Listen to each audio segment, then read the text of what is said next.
जायकवाडी धरण ओव्हरफ्लो झाले। 27 दरवाजे धरणाचे उघडलेत। मोठ्या प्रमाणात विसर्ग धरणातून सुरू आहे। या हंगामात जायकवाडी धरणाचे दरवाजे उघडण्याची ही तिसरी वेळ आहे। मोठ्या प्रमाणात पाऊस बरसतोय, त्यामुळे धरण ओव्हरफ्लो झालं आणि दरवाजे उघडावे लागलेत।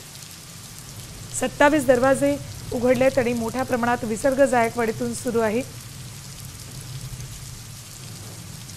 जायकवाडी धरणाची दृश्य, त्यामुळे नदीकाठच्या गावांना सतर्कतेचा इशारा दिलाय। गोदावरी नदीपात्रात मोठ्या प्रमाणात विसर्ग जायकवाडी धरणातून सुरू आहे।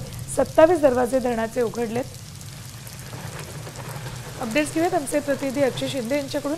अक्षय, या हंगामात अशा पद्धतीने जायकवाडी सतत भरते आणि दरवाजे उघडावे लागतात, तितकीच आनंदाची ही बाब म्हणावी लागेल। नक्कीच खरं तर इकडे आनंदाची बाब म्हणावी लागेल, कारण जायकवाडी धरण तुडुंब भरलेलं आहे। पण दुसरीकडे आपण जर पाहिलं, जायकवाडी धरणातून मोठ्या प्रमाणात गोदावरी नदी पात्रामध्ये विसर्ग सुरू असल्यामुळे गोदावरी नदी जी आहे ती दुथडी भरून वाहताना पाहायला मिळते आणि त्यामुळे जायकवाडी पाटबंधारे विभागाने गोदाकाठच्या गावांना आता सतर्कतेचा इशारा दिलेला आहे। खरं तर मोठ्या जवळपास 1 लाख क्युसेक पाण्याचा विसर्ग सध्या गोदावरी नदी पात्रामध्ये सुरू आहे आणि जालन्यातल्या अंबराणी तालुक्यामध्ये देखील 2 दिवसापासून पाऊस सुरू आहे।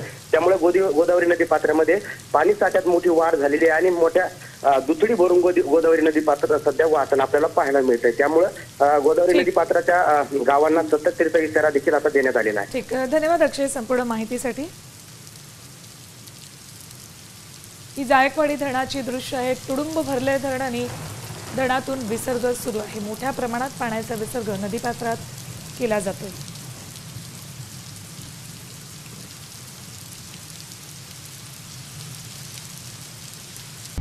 आता isakal.com आहे देशातील नंबर 1 ची मराठी न्यूज वेबसाईट। प्रत्येक अपडेटसाठी isakal.com ला नक्की भेट द्या।